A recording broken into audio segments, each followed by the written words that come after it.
Parce qu'il ne peut confirmer que la parole. Ainsi, vous devez aller dans une église où il y a une manifestation du Saint-Esprit qui prêche à partir des citations. Pas des gens qui sont assis là, morts. C'est un Dieu vivant. Amen. Maintenant, regardez. Voilà ce qui se passe ici. À la page 21. Ne pouvez-vous pas voir la Bible? C'est exactement la parole de Dieu. Il est le même hier, aujourd'hui et pour toujours. Nous devenons les tabernacles du Saint-Esprit qui est Christ. C'est la véritable semence. Alors, regardez.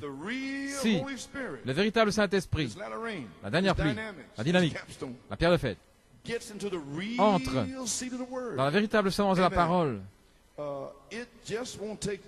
elle ne va pas accepter une partie, regardez ceci, parce que le diable utilise cela.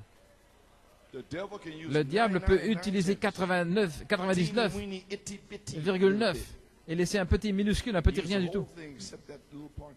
Oui, il utilise tout, sauf cette petite partie-là. Vous devez prendre tout, chaque parole, parce qu'il n'est pas la moitié. Dieu est tout. Et voilà ce qu'il faut. Oh, gloire à Dieu. Et avant d'avoir ce réveil, Dieu doit appeler des hommes formés qui transportent ce message, peu importe l'opposition. Ils sont prêts à entrer dans la fournaise ardente ou la fosse au lion, où que ce soit. Ils sont prêts à entrer là parce qu'ils se sont trouvés dans la présence de Dieu et ils savent qu'il est là, et que ce soit dans la défaite ou la victoire, ils demeurent les mêmes. C'est le genre de formation que Dieu donne à ces hommes. Il est très étrange que Dieu fasse cela, qu'il forme ces hommes comme cela, mais il le fait. Vous savez, nous avons un chant qui dit « Certains par les flots, certains par de profondes épreuves, mais tous par le sang. » Dieu conduit son peuple par de grandes épreuves pour les purifier. Parfois, il faut des années pour le faire. Et je crois que maintenant même, Dieu est en train de former de tels hommes pour rencontrer, pour aller à la ligne de front, des hommes qui vont traverser les lignes et qui vont, et parfois il semble que tout s'écroule à leur côté, mais en face de tout, ils savent que le Dieu vivant, gloire à Dieu, est là, et ils gardent leur visage fixé vers l'avant, et ils vont de l'avant. Alléluia. Et beaucoup de gens prient pour le réveil. Je me demande parfois si ceux qui prient ne sont pas ceux qui arrêtent parce qu'ils ont peur de faire confiance à Dieu. Ils ont peur de prendre Dieu à sa parole. Ils ont peur de croire qu'il est encore vivant aujourd'hui, gloire à Dieu. Alors que la Bible dit clairement qu'il est le même hier, aujourd'hui et pour toujours. Et qu'il le sera toujours, gloire à Dieu. Alléluia. Amen. Béni soit le nom du Seigneur. Ainsi nous remercions Dieu. Quelle est la promesse pour notre âge? Une épouse parole parlée. Croyez-vous ce que le prophète a dit? Un nouveau livre des actes, croyez-vous cela? Les mêmes signes, la même vie, les prodiges manifestés dans cet âge ici, car le royaume de Dieu n'est pas en parole mais en puissance. Pas parole, parole, parole, la mécanique, mais la mécanique et la dynamique ensemble manifestées dans cet âge-ci. C'est le temps de la manifestation. Le fruit est sur la vigne. Amen. La manifestation du Saint-Esprit opérant dans ses enfants, c'est la semence. Gloire à Dieu. Vous pouvez vous asseoir. Maintenant, ministre qui ni la puissance de Dieu, vous ne pouvez pas continuer comme ça, frère, la parole, la parole, la parole. Mais la manifestation sera l'interprétation, le feu va descendre du ciel, gloire à Dieu. Amen. Ce qui est véritablement le message de Malachie 4, la manifestation sera l'interprétation de ce que le message de Malachie 4 est. Ainsi maintenant, vous comprenez pourquoi Dieu doit appeler et former des hommes pour transporter ce réveil et former ces hommes par la parole et également par l'esprit afin d'avoir ce réveil. Dieu doit les appeler et les former. Des hommes formés par Dieu pour transporter le message. Voilà la sorte de formation que Dieu a. Alors il dit à ces hommes, à la page 9, Dieu veut que ces bergers nourrissent son troupeau. C'est sauver ses brebis, comme David l'a fait.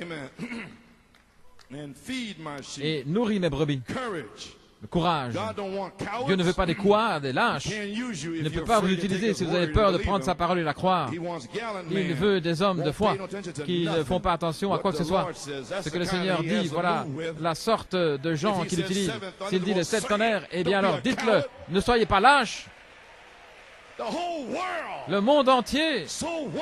Eh bien quoi? Dieu l'a dit. Ma parole ne retournera pas à moi sans effet. Je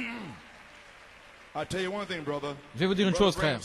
Si frère Branham était là devant frère Hunt et moi-même, après le 4e Exode, certains se souviennent comment c'était en 1963 avec Martin Luther King, et ce prophète était là, et frère Hunt et moi-même nous étions là. Il a dit, faites face aux gens.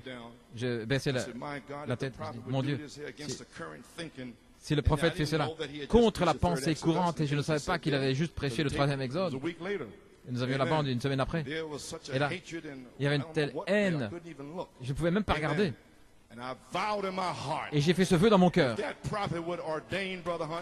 avec le prophète qui nous a ordonné devant tous ces gens-là. Seigneur Dieu, donne-moi l'opportunité, donne-moi l'occasion de faire face à ces gens, de leur dire, ainsi dit le Seigneur, ce que ce prophète a dit. Il s'est tenu pour moi, et moi, je me tiens pour lui aujourd'hui, avec son message. Peu importe qui ils sont. Alléluia. Dieu l'a dit. Alléluia. Nous ne sommes pas un tas de lavettes, gloire à Dieu, avec toutes des opinions et des interprétations. L'école des prophètes, les hommes formés par la parole, là où se trouve l'esprit. Amen.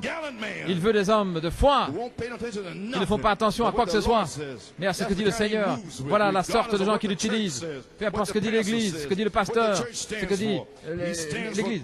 Nous nous tenons pour Dieu et sa justice, pour sa parole. Voilà l'homme que Dieu va utiliser aujourd'hui pour son réveil. Voilà pourquoi les gens prient. Il veut des hommes comme Paul. Amen.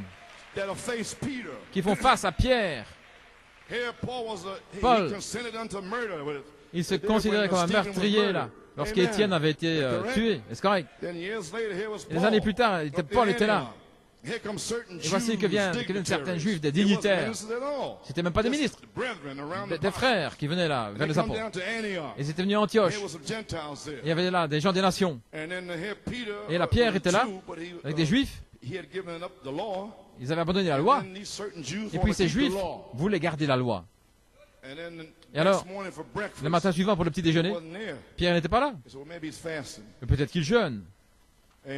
Amen. Puis il est venu à midi, et Pierre n'était pas là. Et Barnabas était aussi. Mais qu'est-ce qui se passe? Et puis est venu le soir. Et ces dignitaires, ces juifs, ces grands hommes, dans le message, ils disent qu'ils doivent garder la loi. Paul a dit quoi? Ainsi par révélation est allé à Jérusalem. Il a dit, toi, un juif, et tu ne gardes pas la loi, et tu veux forcer ces gens des nations à garder la loi? Paul s'est tenu là contre cet apôtre. Il s'est tenu seul. Si Dieu vous appelle, restez là, seul. Ami ou pas d'amis, mais dites la vérité. Frère Branham s'est tenu seul. Et le prophète m'a ordonné, gloire à Dieu, et je prêche ce message. Et je me tiendrai seul si c'est nécessaire.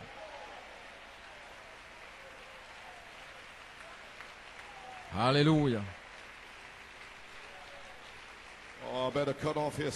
Oh, je ferais mieux d'abréger ici quelque part. Dieu ne veut pas des lâches. Ok.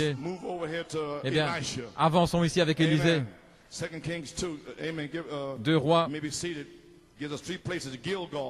Gilgal, il y avait 3 endroits. Élie s'en allait, il s'apprêtait à être enlevé. Il avait formé Élisée est arrivé à Gilgal. Il a dit, eh bien, reste ici, vous savez. Comment pouvait-il rester là? Élie, il l'avait appelé, il lui avait lancé le manteau sur lui. Et la puissance de Dieu l'avait touché. Si vous avez été baptisé du Saint-Esprit, vous allez rester là?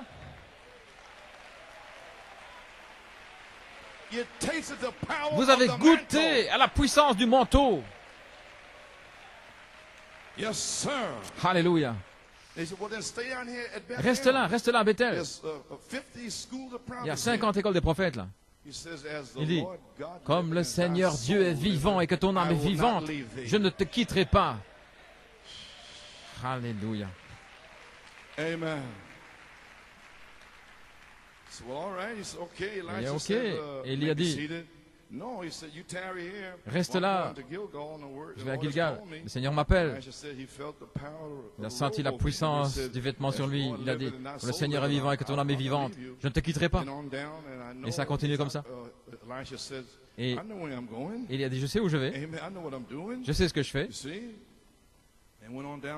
Ils ont continué jusqu'à Gilgal, c'est qui est l'endroit de la confession. Reste là, tu as fait la confession, le baptême, tu crois le message, tu as les bandes et les brochures, reste là. Ça suffit. Je vais à Bethel, ce qui veut dire la maison de Dieu, le pain. Ça aurait été très bien pour beaucoup de ceux qui professent. Vers l'église, et j'ai la communion. Pourquoi ne pas rester là? Mais écoutez, Élisée ne pouvait pas penser ainsi. Il pensait là, de là en bas, il ne pouvait pas penser de sa tête. Ici, pas la connaissance intellectuelle, mais le cœur. Une religion sentie du cœur. Amen. Reste là. Écoutez, Élisée ne pouvait pas penser ainsi. Il avait déjà senti la puissance de Dieu. N'importe qui a été baptisé du Saint-Esprit et de puissance, c'est complètement impossible qu'il reste avec ses interprétations. Complètement impossible. Pourquoi? Parce que Dieu en eux, Christ, l'espérance de la gloire. Alléluia. Comment Christ peut-il être en vous, être dans le prophète, et dire le septonnaire dans la foi, et puis mettre une interprétation? Et Dieu en vous et Dieu dans le prophète dit, voilà votre promesse. Comment Dieu en vous peut-il croire ces interprétations? C'est totalement impossible. C'est impossible. Impossible. Impossible.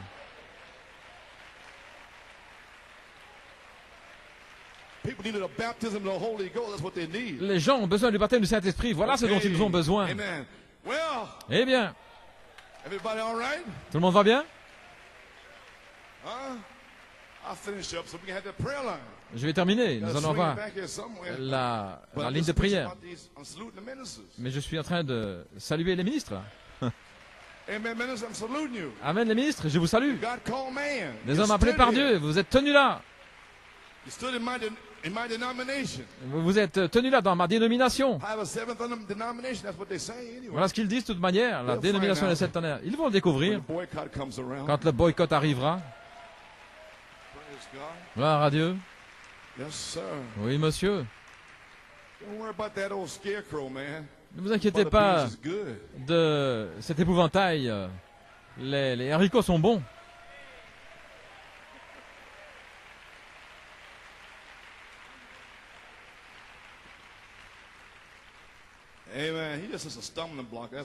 Il met simplement une pierre d'achoppement, voilà tout. Une pierre de touche. Il avait trouvé là à Bethel des prédicateurs. Il a dit, monsieur, vous savez, tu sais qu'Élie va être emporté de toi. Il est vieux, il ne va pas vivre très longtemps. Comme un fanatique, un homme qui a goûté à Dieu ne voudra jamais, ne peut pas, frère Franck, assouvir sa soif dans une citerne formée par des hommes. Ne peut pas le faire. Mon âme a soif du Dieu vivant. Et je ne serai pas satisfait à moins que des fleuves d'eau vive coulent. Alléluia.